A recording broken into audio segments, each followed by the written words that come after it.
Muy bien, nos metemos ya en el último bloque de Rico al Cuadrado de este día viernes, aquí por Canal 5 Santa Fe, por Agencia de Noticias de ERFE, www.erfe.com.ar y por FM 89.5 de la ciudad de Santa Fe. Decíamos que teníamos invitados aquí en piso, tenemos a quien es secretario adjunto de ATE Santa Fe, me refiero a Marcelo Delfor. Gracias por venir, Marcelo. Un gusto, gracias a ustedes. Después de lo que fue la reunión ¿paritaria o informativa la del día de ayer con el gobierno provincial, Marcelo? No fue una reunión de paritaria formalmente porque la reunión de paritaria implicaría reuniones sectoriales. Ayer estuvimos convocados las distintas paritarias del sector público. Estaba la paritaria de la Administración Central, que integramos ATE y UPCN, la paritaria docente, que integran ANSAFE, SADOP, AMET, UDA. Estaba la paritaria de salud, que integra AMRA y CIPRUS, y estaba la paritaria de los trabajadores viales. Por lo tanto, no se daba en un marco paritario, sino en un marco de diálogo con el Poder Ejecutivo, que en presencia del ministro de Gobierno, Pablo Farías, del ministro de Economía, Gonzalo Saglione, y de funcionarios de distintas áreas del gobierno provincial se hicieron presentes para informarnos a los trabajadores, a los representantes sindicales que integramos estas paritarias en el sector público, sobre la situación de la provincia de Santa Fe en relación a los recursos. Fundamentalmente por dos situaciones. Una, la que tiene que ver con la deuda que la Nación tiene en relación al déficit de la caja de jubilación de la provincia. Que nunca lo giró. Que en realidad en el año 2018 fue pagando mensualmente una estimación del déficit con lo que establece esa regulación, que a fin del año 2018, es decir, en diciembre, tiene que compensar lo que pagó promedio durante el año con lo que fue el déficit real. Eso dio una diferencia entre lo que pagó la Nación y lo que debería haber percibido la provincia de 5.300 millones de pesos, que al día de hoy no hizo efectivo la Nación. Sí lo hizo, por ejemplo, a Córdoba, que es otra provincia similar a la de Santa Fe en relación a su déficit en la caja. Y después también se analizó el impacto que va a tener, estima el gobierno de la provincia, la modificación impositiva que por un decreto de necesidad de urgencia el presidente Macri hizo en relación al impuesto a la ganancia, es decir, al mínimo no imponible, levantar el piso, y a los regímenes del IVA, es decir, a los alimentos básicos que van a dejar de pagar IVA. Y ambos impuestos, impuesto a las ganancias e IVA, son coparticipables a las provincias. Ellos estiman que alrededor de 3.000, 4.000 millones de pesos va a ser la merma en recursos en relación a estos dos impuestos que va a tener la provincia de Santa Fe. Así que sumado la deuda de la caja de 5.300 millones, más esto alrededor de 4.000 millones, estamos hablando de una cifra cercana a los 10.000 millones de pesos que la provincia dejará o está dejando de percibir en virtud de estas dos situaciones.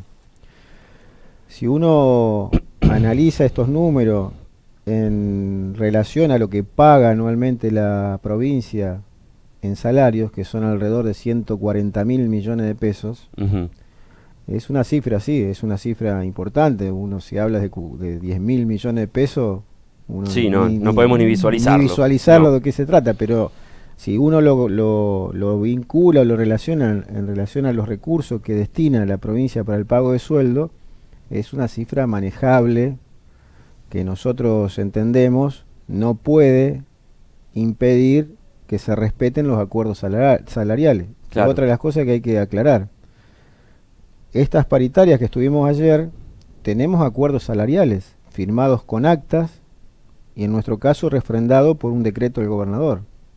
Es decir, que para que se modifique ese acuerdo, que incluye la cláusula gatillo, tiene que haber otro acuerdo salarial mediante un acta de por medio, con incluso el decreto del gobernador que homologue el acta. Eso está establecido en nuestra ley de convenio colectivo de trabajo. Claro. Por lo tanto, para que se deje de abonar la cláusula gatillo, tiene que pasar dos cosas: que nos convoquen nuevamente a la paritaria del sector, que firmemos un acta acuerdo, un nuevo acuerdo, claro, y que se homologue por un decreto del gobernador. Imagínense que si nos convocan en este contexto de crisis para firmar un nuevo acuerdo, nosotros no vamos a firmar un acuerdo que sea inferior a este que tenemos hasta fin de año, hasta diciembre, que contempla la actualización mediante la cláusula gatillo. claro. Firmaremos un acuerdo en el marco de la emergencia, pero que sea superador al que tenemos hoy.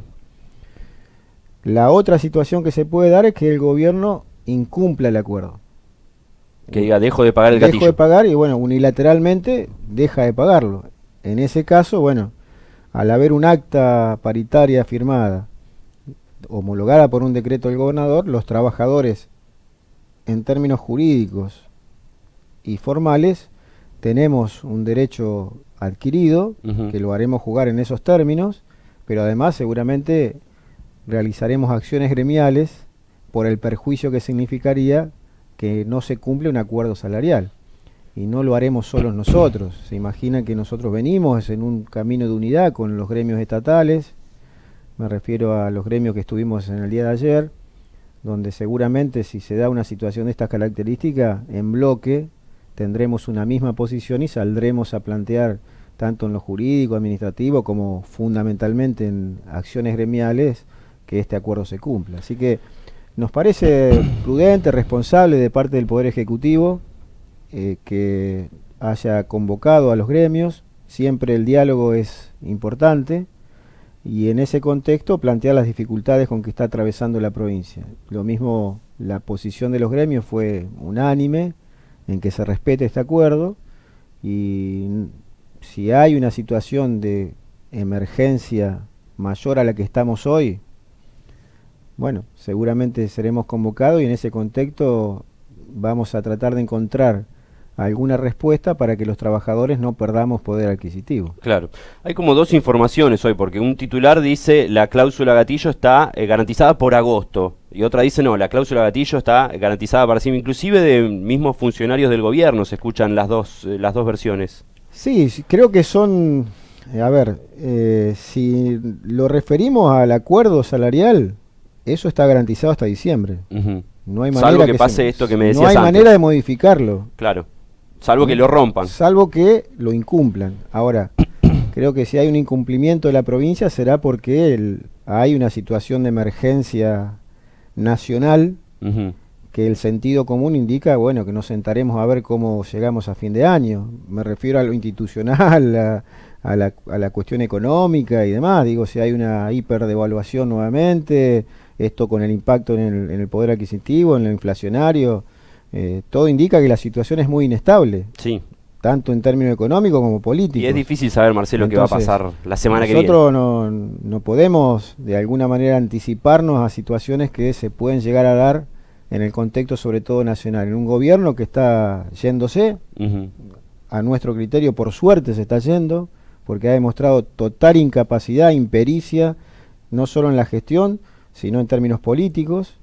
Nosotros claramente, siempre desde que se inicia este gobierno, fuimos muy claros en que este modelo neoliberal iba a terminar de esta manera, excluyendo a muchísimos argentinos a la pobreza, bajando el poder adquisitivo de los salarios, reduciendo la intervención del Estado al mínimo, y esto es lo que está pasando, y creemos por suerte que los argentinos en este 11 de agosto, creo que dimos una señal clara de decirle basta, hasta acá se llegó, o se modifican las políticas económicas, o, bueno, lamentablemente en esta transición se encontrará la mejor forma institucional para que sea lo menos, que tenga el menos impacto posible en los trabajadores. Claro. Hasta antes de las PASO ya se había empezado a hablar un poquito de la transición provincial, Marcelo, de qué podía llegar a pasar el año que viene en cuanto a lo salarial y a los acuerdos paritarios con la gestión de Omar Perotti. En esta coyuntura y con todo lo que está pasando en estas últimas 2 semanas, ¿eso lo van a dejar un poquito más? Esperemos a ver qué pasa cuando asuma el nuevo gobierno. Y nosotros estimamos que sí, que lamentablemente al haber una situación de inestabilidad como la que estamos viviendo, la transición se puede seguir avanzando en algunas cuestiones más estructurales, es decir, cómo cómo es el diagnóstico de cada una de las áreas, de los ministerios. Creo que eso es necesario que se haga para que el gobierno que asuma el 10 de diciembre de otro signo político tenga todas las herramientas y toda la información necesaria para empezar a tomar decisiones. En lo que nosotros podamos colaborar desde los trabajadores, estamos abiertos y predispuestos a hacerlo.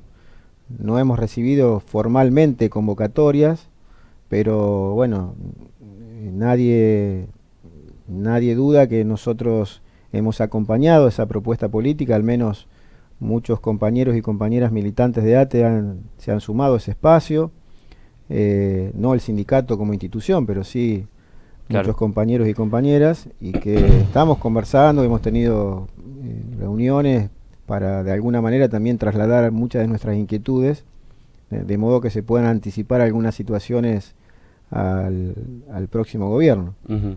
Pero bueno, estamos en esta transición, el gobierno del ingeniero Lifchitz termina el 10 de diciembre, hay todavía situaciones que resolver en lo que hace a los recursos humanos. La semana que viene, nosotros el 3 de septiembre, tenemos una reunión de la paritaria técnica para seguir discutiendo el tema de regularizar la situación de precariedad de muchísimos trabajadores que hoy cumplen tareas Ahí hay un tema, Marcelo. ¿Cuántos contratados tienen ustedes? Nosotros hemos hecho un relevamiento que son alrededor de 1.500. 1.500. De hecho, el gobierno en la anterior reunión, hace casi 2 semanas ya atrás, nos informa de un primer relevamiento que ellos hicieron en relación al personal que tiene un contrato de locación de servicio con el Estado, es decir, que tiene una formalidad manifiesta, porque hay un contrato que los une, hay un tiempo que se desarrolla, que viene desempeñándose ese trabajador, y hay una continuidad.